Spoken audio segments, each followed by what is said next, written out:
le monde et bienvenue dans cette nouvelle vidéo avec Pauline. Coucou. C'est la première fois que vous la voyez sur la chaîne et c'est pour une vidéo spéciale qu'on va vous faire sur le sport. Parce que toutes les deux, on fait du sport. Mais pas de la même façon. Et j'ai beaucoup de questions sur mais comment t'arrives à continuer à faire du sport après ta transfo, pourquoi tu fais du sport et tout simplement comment devenir sportive quand on l'est pas. Parce que moi je sais pas toi, on va en parler, mais j'étais pas du tout sportive. Donc avant tout, je t'invite à te présenter Pauline. Et ben coucou, merci Émilie de m'accueillir sur ta chaîne, je suis trop contente. Moi je m'appelle Pauline, je crée du contenu sur le compte Instagram Positive World. Vous pouvez retrouver de la mode grande taille, des petits conseils de la vie de tous les jours, de la good vibe pour la confiance en soi. Je suis trop contente de venir parler sport avec toi, je pense qu'en effet on a différentes approches, différentes manières de pratiquer. Tu peux te teaser déjà, tu fais quoi comme sport? Actuellement je fais du Pilates Reformer sur machine et du yoga. Et moi je fais du renfo, du yoga et de la piscine une fois par semaine. Il y a Martine qui est là, si vous voyez que je penche la main, voilà. Et toi Martini, qu'est-ce que tu fais comme sport? Ah moi je marche beaucoup. On marche beaucoup tous les deux. Alors pour commencer, je vous propose de partager un petit peu nos parcours, notre relation avec le sport, parce que ça explique aussi beaucoup de choses. Moi aujourd'hui quand je dis que je fais du renforcement musculaire 3 fois par semaine, on me dit ah ouais mais toi t'es sportive. Pas du tout. Je suis sportive depuis 4 ans. Parce que tout le reste, et j'ai 36 ans cette année, tout le reste de ma vie, j'ai jamais fait de sport. Et je pensais détester le sport parce que à l'école, ça m'a fait détester le sport. Le cross et tout, ça m'a fait détester le sport. Donc comme quoi, c'est possible de devenir sportive, même avec un passif compliqué. Et toi, c'est quoi ton histoire avec le sport, Pauline ? Bah, mon histoire avec le sport, j'ai fait beaucoup de danse, j'ai fait du classique, j'ai fait du moderne, j'ai fait un an de gym. J'avais adoré, mais c'était tellement intensif avec des compètes, j'avais des énormes hématomes et tout. Enfin, t'avais quel âge à peu près? J'avais 7 ans, je crois, à la gym. J'adorais ça, mais ma mère m'a fait arrêter parce que vraiment les dégâts que j'avais physiquement sur mon corps, tellement je faisais les poutres, la barre asymétrique, j'avais des hématomes énormes pour les compètes et elle voulait pas trop pousser là-dedans. J'ai fait de la natation, j'avais fait une année de basket. Vraiment poussée, pareil je faisais un peu des compétitions, des tournois et ensuite j'ai fait 12 ans de flamenco. Donc c'est vrai que c'était... Mais j'apprends trop de choses hein. Déjà que cette vidéo commence. Quoi? T'as fait 12 ans de flamenco? Un premier conseil, c'est en effet essayer des sports parce que peut-être que tout ce que vous allez faire ne va pas vous plaire et un jour vous allez tester un sport et finalement oh c'est le coup de cœur. Après bah sinon le sport de l'école, mais j'étais pas si mauvaise élève que ça. Parfois je faisais des crosses, je tapais des bons... T'aimais le sport? Des bonnes arrivées. Bah j'aimais pas trop. Bah, c'est le sport. Tout ce que j'aimais. Non, alors j'aimais pas trop le sport de l'école. Mais tu vois finalement mes notes au bac de sport, elles étaient super. Et tu vois il y a peut-être quelque chose à changer. On t'impose de tester plein de types de sports et tu peux avoir cette chose de dire ça se trouve ça va t'en donner goût à l'un. Le problème je trouve c'est que c'est souvent répétitif. J'ai l'impression de par les retours que j'ai sur le sport que ça en a beaucoup fermé pour beaucoup de gens. Je pense que c'est parce que tu as derrière un système de notation, tu es évalué. Tu fais pas le sport pour le plaisir. Parce que tu vois, tu as des sports, donc tu vas avoir des compètes, tu as des chronos, tu te compares aux autres. Mais il y a aussi beaucoup de sports collectifs où c'est quelque chose d'une équipe, quelque chose comme ça. Et en fait, même si tu fais des sports en cours, enfin de collège, etc., derrière, tu as toujours un objectif de notation. De quelle note on va te mettre. Et pas juste faire le sport parce que tu kiffes et pour la performance. Et c'est aussi des choses ensuite que tu retrouves plus tard. C'est pas par rapport à la notation, mais il y a aussi le sport qui est beaucoup associé à pour perdre du poids. Derrière, tu as un objectif chiffré, mine de rien, entre une note ou le chiffre sur la balance. Et donc, en fait, derrière, c'est pas forcément les bonnes prédispositions pour kiffer à 100% le sport dans lequel tu fais, si tu le fais pour un objectif chiffré. Complètement. Et ça fait partie des deuxièmes conseils que je voulais vraiment véhiculer dans cette vidéo, c'est de faire le sport pour le plaisir. Quand bien même vous êtes dans une démarche de transformation physique, il faut y trouver du plaisir. Si vous faites quelque chose à contre-cœur, vous n'allez pas réussir à garder l'habitude dans le temps et ça va vraiment être une corvée. Alors qu'on peut trouver des activités physiques où on se dépense et qu'on aime. Donc le plaisir, c'est hyper important. C'est vrai que souvent, après les études, je pense que c'est peut-être comme ça aussi que t'es tombée dans le renfo. Moi, je sais que c'est en tout cas après les études supérieures où je me disais, quel sport je vais faire un petit peu. Et en tout cas, moi, j'étais dans un objectif de perte de poids, j'avais eu des TCA, etc. Et je m'étais dit, de ce que je voyais, fallait faire de la muscu, du renfo, c'est comme ça que tu rentabilisais le mieux temps/calories ou dépenses. Et j'ai beaucoup aimé à ces moments-là, mais c'est vrai qu'ensuite, je sais pas toi, mais il y a toujours des phases où t'aimes, et puis il y a des moments où tu n'aimes pas, mais tu continues de le faire parce que ça renforce cet objectif que t'as derrière, et donc J'ai eu un peu de l'amour-haine parfois pour le renfort muscu, et après juste l'habitude d'y aller pour l'habitude d'y aller, et c'est pour ça que j'ai arrêté la salle de sport, parce qu'à un moment donné je me suis dit mais j'ai l'impression de pas y mettre de sens. C'est pour ça que je me suis plus tournée vers des pratiques qui ont du sens et qui font que tu te sens bien et que tu les fais pas pour te dire ah oui parce qu'en 10 séances je vais avoir tel résultat. Non, je comprends tout à fait. Moi en effet j'ai commencé le renfo avec ma transformation, avec ma coach. Avant j'en avais jamais fait et je pensais jamais soulever de fonte de ma vie. Donc comme quoi parfois on se surprend.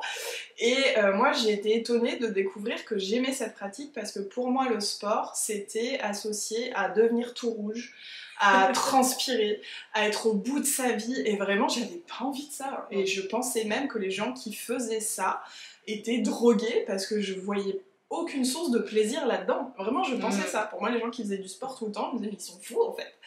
Et donc j'ai découvert une pratique sportive douce qui me prenait maximum 1 heure, que je pouvais faire chez moi, où j'étais pas au bout de ma vie en fait, je pouvais y aller vraiment tranquille.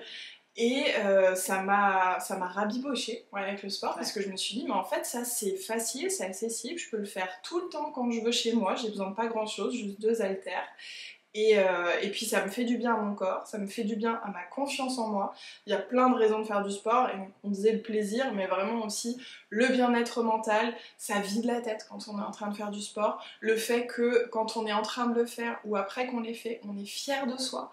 On se dit je suis contente de l'avoir fait, ça fait du bien au corps évidemment parce qu'il faut bouger les muscles, la mobilité, tout ça. Mais il y a vraiment plein d'autres bénéfices derrière dont on parle moins finalement. Toi aujourd'hui, c'est quoi ce qui te motive à maintenir ces activités sportives? Moi déjà c'est le plaisir que je prends à faire ces disciplines-là. Déjà il y a un côté ludique qui me plaît dans le Pilates Reformer parce que Explique juste un petit peu, on mettra quelques images. Hein, mais... Le Pilates Reformer, donc en général on imagine un petit peu le Pilates au sol qui est une manière de faire un renforcement pour faire un raccourci. Même si les puristes vont peut-être pas apprécier, c'est à mi-chemin entre un renfort musculaire et du yoga. Et donc sur machine, il y a un système de résistance qui fait que donc ça peut venir accompagner des mouvements ou ça peut venir justement rajouter de la difficulté. Et c'est aussi, ça rejoint ce que tu disais juste avant, sur c'est un mode de vie.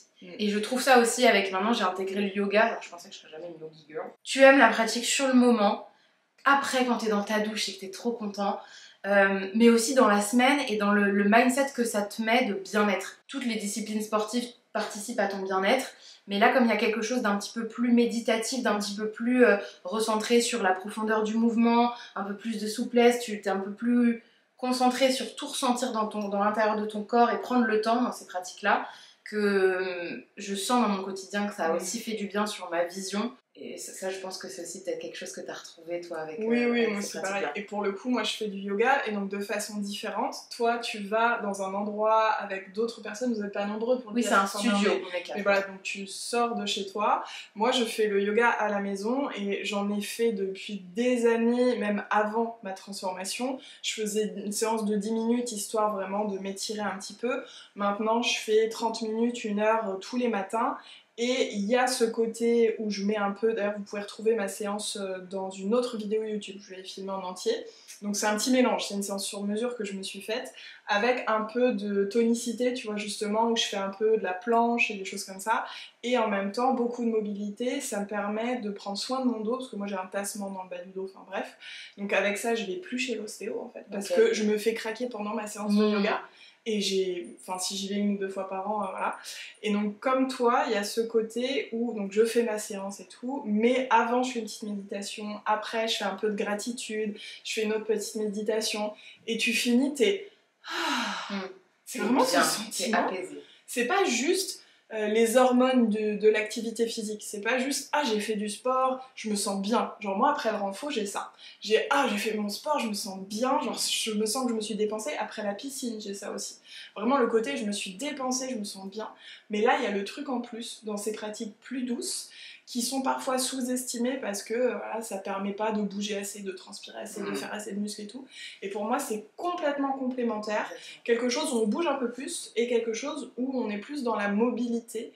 Et c'est accessible à tous en plus. Et c'est ça qui est bien, c'est que peu importe le niveau, peu importe le corps qu'on a, on peut commencer à bouger un peu plus via des pratiques douces. Ça je vous conseille vraiment d'essayer, que ce soit le Pilates Reformer le yoga, ou juste des étirements en fait. Quand vous vous réveillez, juste bien étirer votre corps un peu dans tous les sens, ça fait tellement de bien. Et aussi parfois on sous-estime l'impact que le sport peut avoir dans d'autres domaines, par exemple le chant, moi finalement, le pilates, pour le ventre. Ouais, pour le diaphragme, le centrage, le périnée pour tenir la note, si vous ne le saviez pas, et ben ça fait du bien aussi. Je sais pas si toi t'as aussi d'autres corrélations.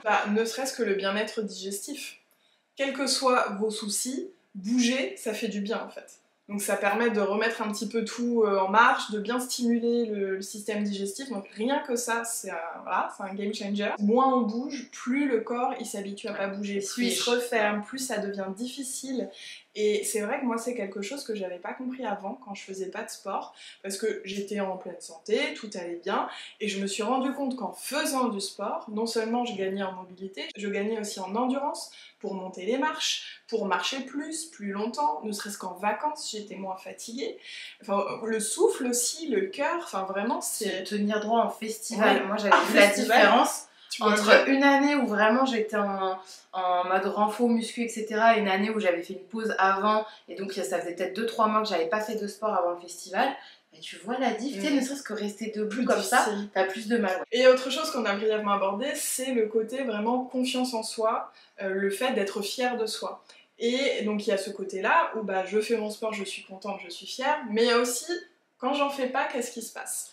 Parce que personnellement, la plupart du temps je suis régulière, mais parfois je peux faire une pause de 2 semaines, je peux faire une pause d'1 mois parce que je suis malade, parce que je suis pas bien, je suis en SPM, j'ai mes règles, j'en sais rien.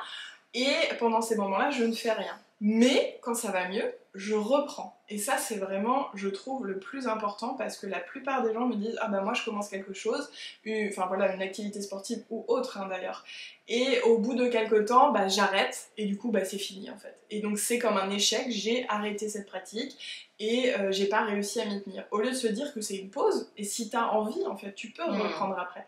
Et moi le fait de me dire que quand j'en fais pas c'est une pause, ça m'aide beaucoup parce que avant, pendant ma transformation, si j'étais fatiguée et que je loupais une séance, je culpabilisais.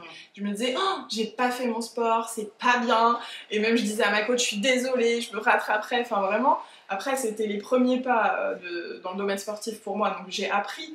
Mais est-ce que toi aussi, t'as eu ça ou t'as ça parfois de si tu loupes une séance, tu culpabilises, tu t'en veux, comment ça se passe pour toi ? En fait, j'ai eu ça quand c'était des disciplines qui me faisaient pas vraiment vibrer. Et je pense que c'est pour ça que c'est d'autant plus difficile de s'y mettre et que t'as pas ce côté je fais une pause, parce que tu te dis oh j'ai arrêté. Et donc la marche à remonter pour reprendre, la motivation à te mettre, à te pousser puisque tu le fais parce que c'était pas juste parce que tu aimes ça et que ça te fait du bien, elle est encore plus dure à monter cette marche là. Donc déjà je pense que ça jouait beaucoup sur le côté pause, là où quand ça m'arrive avec le pilates, je suis en mode c'est pas de la culpabilité, c'est j'ai hâte de pouvoir refaire quand même, c'est trop dommage. Là aussi c'est une pratique que tu fais pour X ou Y raison, mais pas vraiment parce que ça te fait vibrer. Oui, tu culpabilises parce que tu le faisais pour telle raison, et donc tu te dis tiens j'ai arrêté, donc telle raison va pas être comblée. Mais si telle raison c'est ton bien-être et c'est ton petit moment, le temps que tu choisis pour toi, qui va te faire du bien sur l'instant T, et puis ensuite fait du bien à ton corps pour d'autres raisons, t'as hâte, c'est pas dur de reprendre, et c'est pas grave parce que tu sais que tu vas reprendre. Quand on fait une pause, c'est pour son bien-être. C'est qu'on est fatigué, et le repos ça passe avant tout. C'est qu'on n'est pas en bonne santé, et la santé ça passe avant tout. Il y a plein de gens qui me disent oui, moi je continue à faire du sport, moi je suis malade mais c'est pas grave. Non en fait, le plus important c'est ça, que vous soyez en bonne santé et en bonne forme, reposé. Parce que demander à son corps de faire une activité sportive, si déjà il lutte au quotidien parce qu'il est au bout, c'est trop lui demander. Et donc forcément ça va être difficile et potentiellement vous allez finir par le casser d'une façon ou d'une autre, vous allez vous faire mal, vous allez tomber malade, votre système immunitaire va être moins bon. Donc ça aussi je pense que c'est très important de se dire ok, pas de culpabilité si je m'arrête, parce que si je m'arrête c'est qu'il y a une bonne raison. Et cette bonne raison c'est déjà votre bien-être. Si vous faites du sport c'est pour votre bien-être aussi, mais quand vous êtes en forme. Je te propose de partager tes petits conseils justement pour réussir à tenir ta routine. Parce qu'il y a des moments de pause, de fatigue, etc.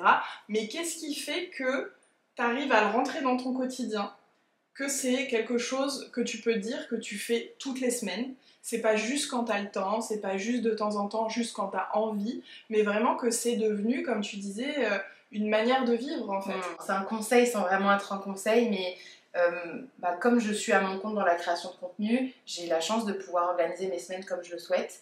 Et c'est vrai que la meilleure manière que j'ai de fonctionner, c'est tous les dimanches soirs, je fais le planning de ma semaine. Les premières choses que je rentre dedans, ça va être mes séances de sport. Déjà parce qu'en plus, comme moi je l'ai fait en studio, t'es obligé de réserver parce que c'est vite rempli. Donc si tu prends pas de l'avance de les réserver, t'as pas de créneau. Donc là en effet tu peux te faire avoir par le « ah y a pas de créneau ». Oui. Ça c'est un super conseil. Priorisez ce que vous voulez faire. Si vous voulez faire une pratique sportive, faites-la passer en premier. Si c'est une fois par semaine, c'est une fois par semaine. Mais c'est déjà ça, c'est déjà bien. Un vaut mieux que zéro. On ne dit pas qu'il faut faire du sport tous les jours. Juste si vous en avez envie, si vous avez envie de vous faire du bien avec une pratique sportive, commencez, réservez une fois le week-end, 1 heure et essayez. Et autre conseil que je pourrais donner, après ça fonctionnera pas pour tout le monde, mais je sais que ça fonctionne pour moi, c'est de faire du sport le matin. J'ai beaucoup eu l'habitude de ça quand j'étais en CDI, j'allais à la salle à 6h du matin, je me levais à 6h pour faire ma séance avant, parce qu'en fait le soir, quand j'avais trop tendance à me dire oh, je suis un peu fatiguée, je repousse, déjà j'ai un peu tendance à procrastiner de manière générale, il faut le dire, alors que là c'est pas le cas. Et tu vois, j'ai réservé un cours de sport un soir en semaine. Là récemment je l'ai annulé parce que je me dis non mais j'ai un dîner qui s'est calé. T'as souvent au-delà de oh je suis trop fatiguée, ce truc de choses qui se calent. Donc moi je sais que le matin ça peut peut-être être une bonne solution. En plus ça te donne une énergie pour ta journée qui est super sympa. Et en tout cas tu te culpabilises pas à la fin de ta journée de te dire ah bon j'ai pas eu le temps de le faire, tant pis, et d'avoir ce sentiment de mini-échec un peu au quotidien. Et ça c'est hyper dévalorisant. Exactement. On dit tout le temps que la première chose que tu fais le matin, c'est ce qui compte le plus, c'est ce qui va donner la dynamique pour ta journée. Et quand tu fais ton sport le matin, c'est comme si t'avais déjà gagné ta journée en fait. C'est comme si t'as déjà fait quelque chose, quand bien même après t'as d'autres choses sur ta to-do list, tu as déjà t'as fait ça. Donc même si tu fais que ça, entre guillemets, c'est déjà une bonne journée. Et en plus quelque chose pour toi. Mais complètement. Du temps pour toi, pour te faire du bien. Et ça, plus tu prends le temps de le faire, plus t'apprécies et plus t'as envie de continuer de le faire. Et il y a autre chose aussi que je voulais véhiculer à travers cette vidéo et que moi j'aurais vraiment aimé comprendre plus tôt, c'est que, comme on l'a dit déjà plusieurs fois, on peut faire du sport, et j'ai envie de dire même, on devrait faire du sport sans se soucier de son physique. Que ce soit parce qu'on a envie de perdre du poids, de prendre du muscle. Je comprends qu'on n'est pas en mode bodybuilder, hein, je comprends les gens qui veulent vraiment faire du muscle et tout, mais pour les gens lambda comme nous, la première intention, elle doit pas être dans la transformation physique. On l'a dit, elle doit être dans le plaisir, elle doit être dans le fait de prendre soin de soi, mais c'est aussi lié au fait que souvent on pense que pour faire du sport, il faut qu'on soit plutôt fin, plutôt musclé, parce qu'on voit des gens faire du sport qui sont déjà comme ça. Et je trouve qu'on manque de diversité, de représentation dans le sport. Bon, de moins en moins, heureusement, on en voit, mais... Surtout avec les JO. Oui. Franchement, ça fait... Je trouve que les JO, ils ont vraiment fait du bien par rapport à ça sur la représentation de la diversité. J'étais à fond. Quand même. Mais voilà, c'est aussi pour dire que peu importe votre corps aujourd'hui, peu importe même comment vous vous sentez dans votre corps, parce qu'il y a plein de gens qui veulent pas aller à la salle parce qu'ils osent pas en fait se montrer. Donc vous pouvez déjà faire chez vous. Moi c'est ma méthode, je fais chez moi parce que pour moi la motivation est plus simple. J'ai juste à enfiler ma tenue et j'ai déjà mes petits trucs et je fais mon sport. Toi la motivation elle est justement dans le j'ai pris le rendez-vous, je vais à la salle. Donc vous voyez, 2 méthodes complètement différentes et qui fonctionnent. Je sais qu'une des étapes les plus difficiles à franchir quand on va, je pense à la salle de sport parce que c'est souvent ce dont on a pu me parler, c'est justement ce regard des autres. Est-ce qu'on va se moquer? Est-ce que si? Est-ce que ça? Et en fait, les gens sont concentrés dans votre séance tout autant que vous, ou alors sont aussi comme vous en train de se dire oh là là, qu'est-ce que l'autre va penser, etc.